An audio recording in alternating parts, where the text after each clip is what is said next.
Morning, YouTubers. What's up? I'm going to do a couple of videos today. Here's a Rough Rider, an older one. Never been carried, never been used.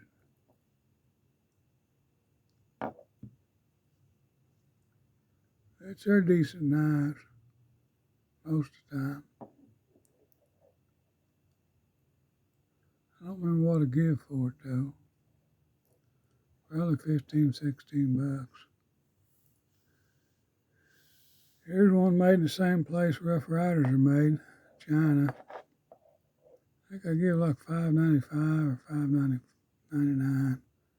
Got to buy 4 or 5 at a time, but they make dandy little stocking stuffers. It's just as sharp as that Rough Rider is.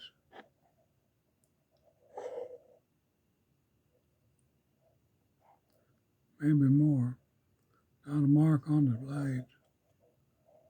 Barlow. Poster. Anyway, I thought I'd show you them two. Have a good day. Stay safe. God bless you. And please subscribe. Thank you, thank you, thank you.